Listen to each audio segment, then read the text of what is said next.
सास बहू का झगड़ा। अनामिका की सास पुष्पा अपनी बहू को कुछ खास पसंद नहीं करती थी और इसीलिए दोनों सास बहू में आए दिन झगड़ा होता रहता था। सास बहू के झगड़े के चक्कर में अनामिका के पति मोहित की जिंदगी मुश्किल में पड़ गई थी। बेचारा बार बार माँ और बीवी के झगड़े को सुलझाता ही रहता था, लेकिन दोनों समझने का नाम नहीं लेती थी। वैसे तो सब कुछ ठीक ठाक चल रहा था, लेकिन एक दिन अनामिका और पुष्पा के अंदर जोरदार झगड़ा हुआ और बात कुछ इस तरह थी। बहू, मैंने तुम्हें कल अपनी एक साड़ी धोने के लिए दी थी। हाँ मम्मी जी, वो साड़ी धोकर मैंने आपकी अलमारी में रख दी है। उसी की बात कर रही हूँ मैं। जरा देख तो, इस साड़ी को देखकर किसी भी तरह से लगता है ये धुली हुई है। अरे मम्मी जी, मैंने आपकी साड़ी वॉशिंग मशीन में अच्छे से धोकर सुखाकर आपकी अलमारी में तह बनाकर रखी थी।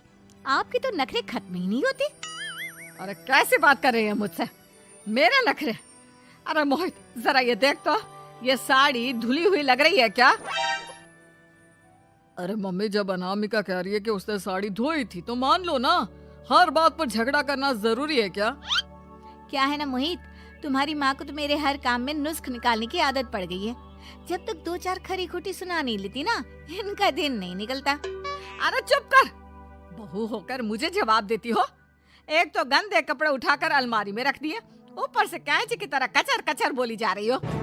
अरे मम्मी जी, आपको समझ में नहीं आता क्या? मैंने साड़ी धो कर रखी थी। तो फिर इतनी गंदी क्यों लग रही है?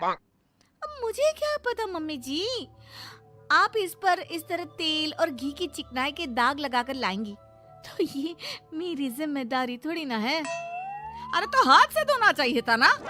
मैं आपकी बहू हूँ, नौकरानी नहीं जो एक कपड़ा रगड़ रगड़ कर हाथ से धो दूंगी। आपको पहननी है तो पहनिए, नहीं तो रख दीजिए। तुझे तो मैं अच्छी तरह बताऊंगी, मुझे जवाब देती है। एक दिन सुबह के वक्त, अरे अनामिका, मेरी व्हाइट शर्ट कहाँ है? आज ऑफिस में बहुत बड़ा प्रेजेंटेशन है और मुझे वो व्हाइट शर्ट पहन कर जाना है। मुझे पता है, आपने मुझे 2 दिन पहले ही बता दिया था और आपकी शर्ट मैंने धोकर अच्छी तरह आयरन करके अलमारी में लगा दी है। जाइए वहां से ले लीजिए। अनामिका, ये तुमने क्या किया? ये देखो, शर्ट पर लिपस्टिक का दाग लगा हुआ है और ये तो एक जगह से जल भी गई है। नहीं नहीं मोहित, ऐसा नहीं हो सकता। मैंने तो तुम्हारी शर्ट ठीक से इस्त्री करके अलमारी में लगाई थी। तो फिर ये जल कैसे गई अपने आप? अलमारी में लटके लटके थोड़ी ना जल जाएगी। पर मोहित, मुझे अच्छी तरह याद है। देखो, अपनी गलती को छुपाने की कोशिश मत करो। और अगर शर्ट जल भी गई थी तो तुम्हें पहले बताना चाहिए था ना। मैं नई शर्ट लेकर आ जाता। अब ऐन वक्त पर शर्ट कहाँ से लेकर आऊं? मेरा इतना इम्पोर्टेंट प्रेजेंटेशन था, सब खराब हो जाएगा। अरे बेटा, क्यों परेशान होता है? ये देख, मैंने तेरे लिए पहले से ही एक नई व्हाइट शर्ट ला कर रखी है। लेकिन मम्मी, आप मेरे लिए व्हाइट शर्ट क्यों लेकर आई? अरे मुझे पता था तेरा प्रेजेंटेशन होने वाला है और अपनी इस बहू पर तो मुझे बिल्कुल भी भरोसा नहीं। क्या पता मेरी साड़ी की तरह तेरी शर्ट भी गंदी करके रख देती। और देख, वही हुआ ना। बेटा, सारी टेंशन छोड़ और ये नई शर्ट पहन कर जा। थैंक यू मम्मी, आज तो आपने बचा लिया मुझे। कुछ दिनों के बाद, अरे अनामिका, जानती हो, ऑफिस में मेरा जो दोस्त है ना अमर, आज उसका बर्थडे है और उसे तुम्हारे हाथ का चॉकलेट केक बहुत पसंद है। थोड़ा सा बनाकर टिफिन में रख दो ना प्लीज। हाँ हाँ, क्यों नहीं, मैं बहुत अच्छा केक बनाकर आपके दोस्त के लिए रख दूंगी। तुम्हारे हाथ का खाना खाकर तो वैसे ही मेरे ऑफिस के सारे लोग इतनी तारीफ करते हैं, क्या बताऊं। आप प्लीज एक अच्छा सा केक और बना दो, मेरी तो ऑफिस में शान बढ़ जाएगी। अनामिका केक बनाने के लिए रख देती है। पुष्पा चुपचाप जाकर उस पे ढेर सारा नमक डाल देती है। देख अमर, तेरी भाभी ने तेरे लिए चॉकलेट केक बनाकर भेजा है, तुझे बहुत पसंद है ना? यार, तू बहुत किस्मत वाला है। भाभी इतना अच्छा खाना बनाती है और साथ में केक भी। वैसे भाभी को थैंक यू बोलना। थैंक यू बाद में, पहले तो ये केक खा कर देख। बहुत मेहनत से बनाया है अनामिका ने। अरे यार, इस केक में तो बहुत सारा नमक है। लगता है भाभी ने शक्कर की जगह खूब सारा नमक डाल दिया है। अरे मोहित, तू तो अपनी बीवी की कुकिंग की बहुत तारीफ करता फिरता है। जरा पूछना अपनी बीवी से, केक में नमक कब से डलने लग गया। क्या यार, तुझे भी मेरा ही जन्मदिन मिला था बिगाड़ने के लिए। केक नहीं लाना था तो मत लाता, कम से कम मुझे इस तरह नमक वाला केक तो नहीं खिलाता।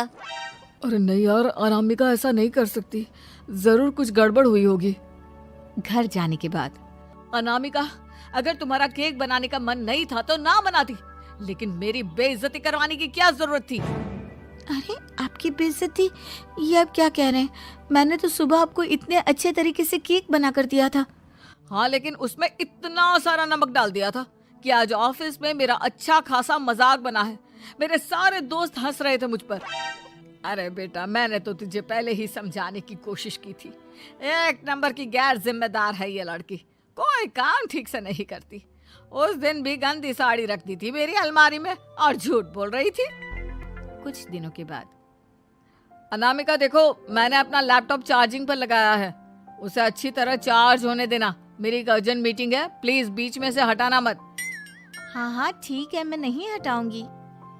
पुष्पा चुपचाप से जाकर चार्जिंग का बटन बंद कर देती है। थोड़ी देर बाद अरे ये लैपटॉप चार्ज क्यों नहीं हुआ? और ये बटन किसने ऑफ कर दिया? अनामिका इधर आओ। क्या हुआ? क्यों चिल्ला रहे इतना? अनामिका, मैंने तुमसे कहा था ना, मेरा लैपटॉप चार्जिंग पर लगा हुआ है, मेरी अर्जेंट मीटिंग है। तुमने इसका स्विच ऑफ क्यों कर दिया? अरे मैंने ऐसा कुछ नहीं किया, मैं क्यों स्विच ऑफ करूंगी? कुछ दिनों से देख रहा हूँ अनामिका, तुम मेरा हर काम बिगाड़ देती हो।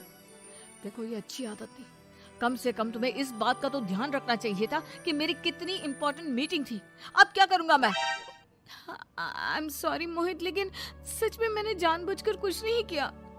अगर जानबूझकर नहीं किया तो क्या सब कुछ अपने आप हो जाता है? कभी मेरी शर्ट जल जाती है, कभी केक में नमक डल जाता है। आप मेरी बात क्यों नहीं सुनते? मैंने जानबूझकर कुछ नहीं किया। फिर से वही बात। अरे कितनी बार तुम्हें समझा चुका हूँ, इस तरह मेरा काम बार बार मत बिगाड़ा करो। तुम जानती हो मुझे कितनी प्रॉब्लम होती है। ऑफिस में तो पहले ही बेइज्जती करा चुकी हो, और अब ये मीटिंग, ये भी मेरे हाथ से निकल गई। अनामिका की समझ में कुछ नहीं आता कि आखिर उसके साथ ये सब क्या हो रहा था और क्यों हो रहा था। फिर कुछ दिनों के बाद मोहित अपने ऑफिस से कुछ फाइल लेकर घर आता है। अनामिका, ये कुछ फाइलें हैं, इन्हें संभाल कर रख दो, और प्लीज इस बार ध्यान से, कोई गड़बड़ी नहीं होनी चाहिए। नहीं मोहित, कोई गड़बड़ी नहीं होगी। मैं सारी फाइल्स अलमारी में लॉक करके रखूंगी और चाबी अपने पास रखूंगी। अनामिका, जरा अलमारी की चाबी तो देना। क्यों मम्मी जी, आपको क्या काम है? उसमें मोहित की जरूरी फाइल रखी है और मैं नहीं चाहती कि इस बार कोई भी गड़बड़ हो। पता नहीं कुछ दिनों से हर काम खराब हो जाता है। अरे मुझे उसमें से पैसे निकालने हैं और उसके बाद ले लेना अपनी चाबी। मैं खा नहीं जाऊंगी तुम्हारे पति की फाइल। अनामिका को अपनी सास पर शक होता है। चाबी देने के बाद वो चुपचाप छुपकर अपनी सास की हरकत देखती है। ये फाइलें उठाकर डस्टबिन में डाल देती हूँ, फिर देखना कैसे मोहित इसकी खबर लेगा। इस बार तो छोड़ेगा नहीं इसे। वैसे भी पहले मैंने जो कुछ भी किया है उसकी वजह से अच्छी खासी डांट पड़ी है, मजा आ जाएगा। अच्छा तो ये बात है, सारा काम मम्मी जी बिगाड़ देती हैं, वो भी इसलिए क्योंकि मेरा उनसे झगड़ा हो गया है। सास के जाने के बाद अनामिका मोहित को बुलाकर लाती है। क्या हुआ अनामिका, क्या दिखाना है? ये देखिए, आपकी फाइल डस्टबिन में पड़ी हुई है। इसीलिए तो कहा था संभाल कर रखना, और तुमने उठाकर ये फाइल डस्टबिन में डाल दी।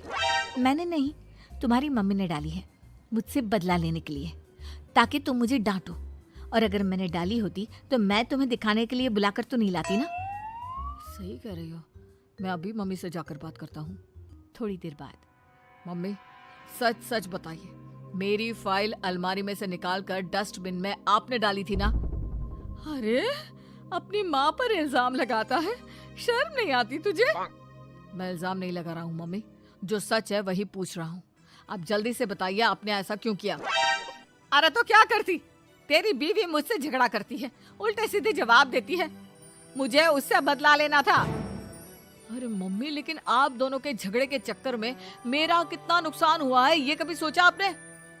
मम्मी जी, अगर आपका बदला पूरा हो गया हो तो आइंदा ऐसी कोई हरकत मत करना, क्योंकि अब आपकी सच्चाई हमारे सामने आ चुकी है।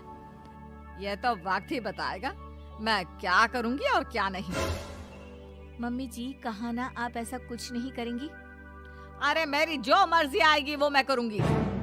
मेरा सर घूम रहा है। सास बहू के झगड़े में मेरी जिंदगी का तो कचरा हो गया है, कचरा।